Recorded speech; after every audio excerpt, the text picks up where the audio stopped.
안녕하세요. 저는 40대 초반의 여성입니다. 초등학교 6학년 어느 날, 어제까지만 해도 떡볶이를 같이 먹었던 친구들이 서로 약속을 한 듯 저를 모른 척 했습니다. 지금도 그날이 생생합니다. 그때 받은 충격은 제 40년 인생 통틀어 가장 충격적이었습니다. 그 전까지만 해도 남자들이 하는 인기투표에서 상위권을 달렸습니다. 저를 좋아하는 남자들도 꽤 많았고, 그중 저와 남자친구처럼 지냈던 남자도 있었어요. 그 남자아이는 저를 무척 좋아했었어요. 그런데 저를 그렇게 좋아했던 그 남자도 제가 여자들에게 왕따를 당하자 저에게 더 이상 말을 붙이지 않았습니다. 다른 남자들은 말할 것도 없고요. 왕따는 왕따, 왕따 주동자, 방관자로 이뤄지더군요. 저는 그중 방관자들이 더 싫었습니다. 나를 싫어하는 것도 아니면서 왜 저들 편에 서는 걸까? 왜 나를 도와주지 않을까? 왕따 주동자들이 무서워서 저러는 거다. 비겁해. 고등학생인 제가 왕따 주동자에게 물었습니다. 제 왕따는 고등학생 때까지 이어졌거든요. 내가 왜 싫어? 그러자 왕따 주동자가 저에게 말했습니다.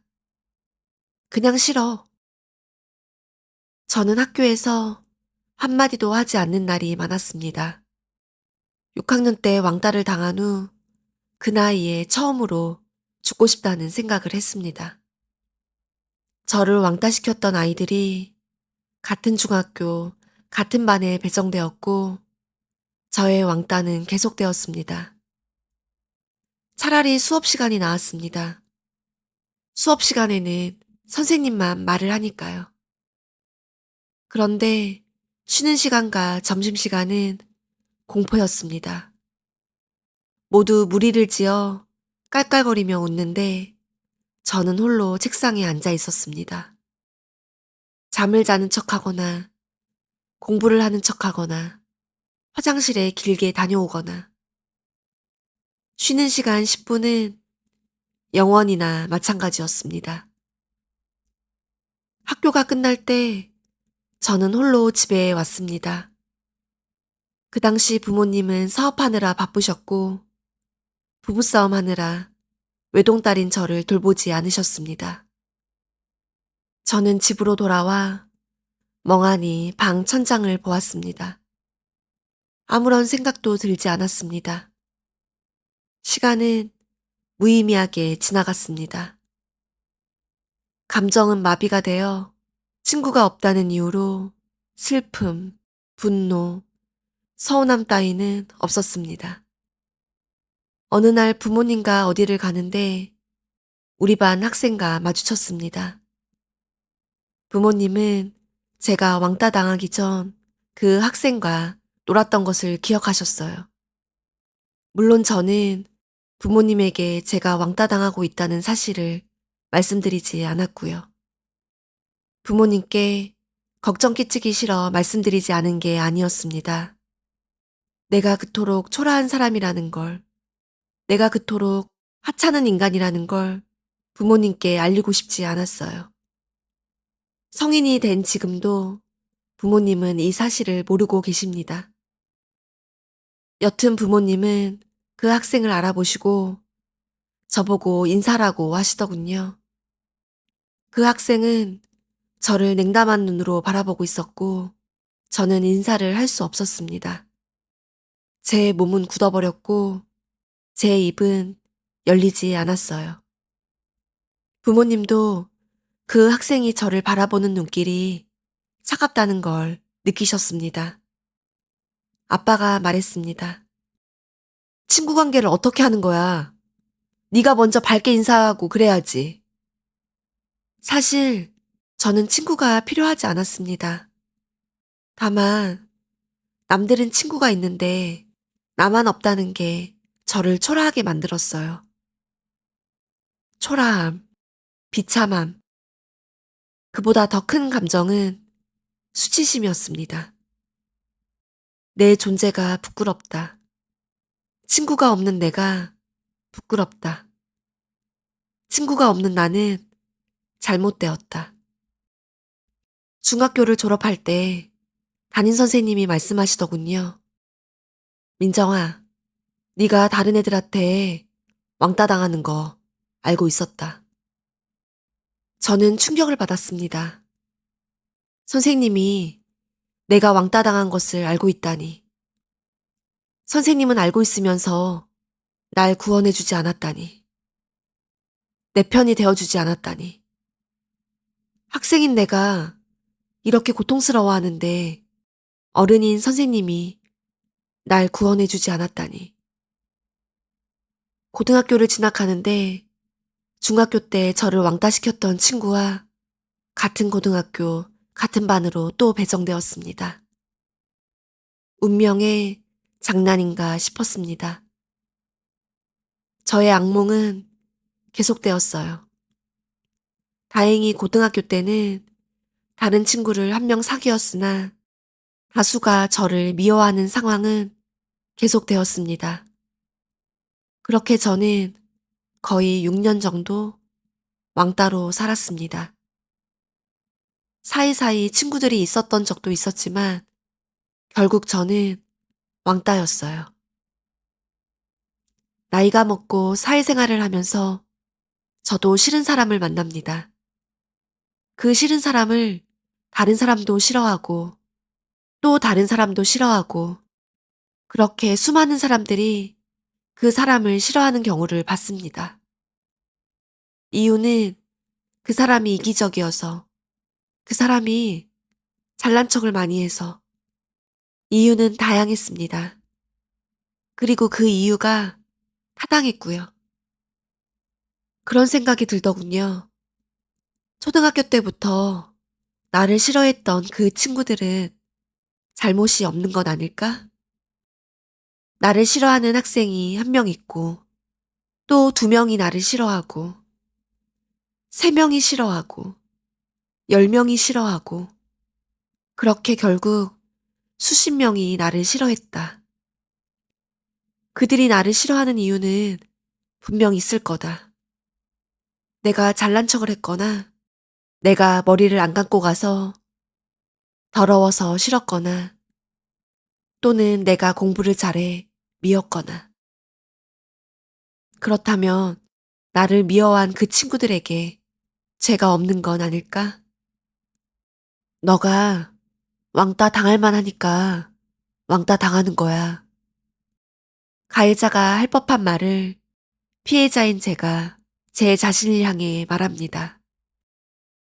동물의 왕국을 보면 사자들이 사냥을 하기 위해 얼룩말떼를 주시하는 장면이 나옵니다.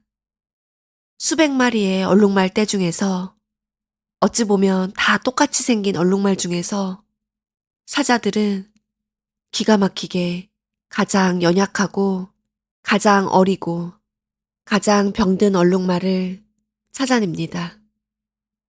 그 얼룩말이 사자들의 타켓이 됩니다. 어쩌면 부모에게 따뜻한 사랑을 받지 못해서 부모에게 제대로 된 의사소통 방법을 배우지 못해서 그래서 저는 불안한 아이였습니다. 반 친구들은 저에게 풍겨나오는 불안의 에너지를 기가 막히게 감지했고 저를 타겟 삼아 자신들의 불안을 저에게 투사했는지도 모르겠습니다. 부모에게 사랑받지 못한 것보다 왕따 당했던 기억이 더 수치스럽습니다. 부모에게 사랑받지 못했다는 건 어떻게든 숨길 수 있었는데 왕따는 내 자신은 쓰레기 같은 존재라고 모두에게, 다수에게 적나라하게 노출되는 사건이니까요. 저는 성인이 돼서도 사람들 앞에서 볼일을 보는 꿈을 많이 꾸었습니다. 내 은밀한 것까지 사람들에게 공공의 장소에서 까발리는 그 느낌. 온몸으로 뻗어나가는 수치심. 성인이 되고서도 사람들과 늘 심리적, 물리적 거리를 두며 살아왔고 사람을 믿을 수 없으니 연애도 잘 되지 않았습니다. 지금은 결혼을 해서 가정을 꾸릴 나이지만 친밀한 관계가 여전히 두려워 늘 뒷걸음질 칩니다. 지금 왕따를 당하는 학생들에게 나는 무슨 말을 해줄 수 있을까? 어떻게 그 지옥 같은 날들을 극복하라고 말할까? 오랫동안 고민해 보았습니다. 정말 오랫동안이요. 그런데 여전히 이렇다 할 답을 찾지 못했습니다. 왜냐면 그 나이에 모든 사람에게 배척당하는 경험은 어린 나이가 감당할 수 없는 삶의 고통이기 때문입니다. 그 고통은 너무 커서 그야말로 죽음을 갈망하게 되는 지옥이기 때문입니다. 그럼에도 불구하고 죽지 않고 살다 보면 좋은 친구들도 만나는 날이 온다. 그때 받은 상처가 마음 깊은 곳에 각인이 돼 세상 앞에, 사람 앞에 주눅들 일이 많지만 그 사실을 받아들이고 살아가면 인생에서 만나는 행복들도 있다.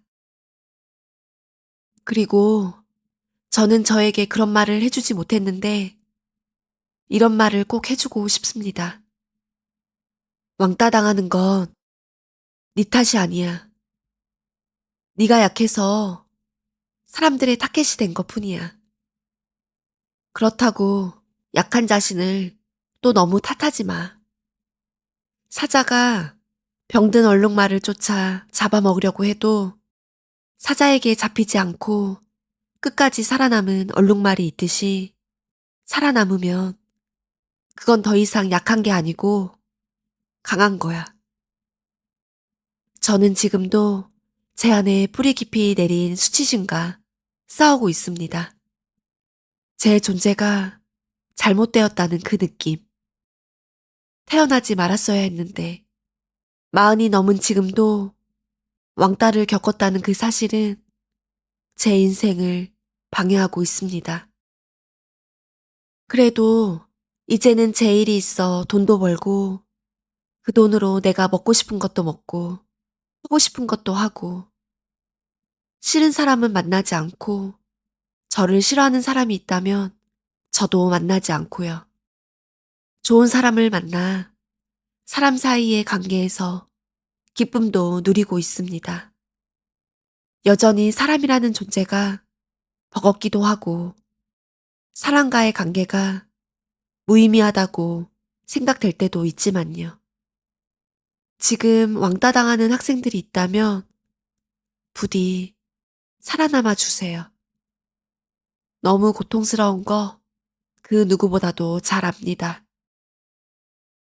도움을 요청할 곳이 있다면 꼭 손길을 뻗으시고요.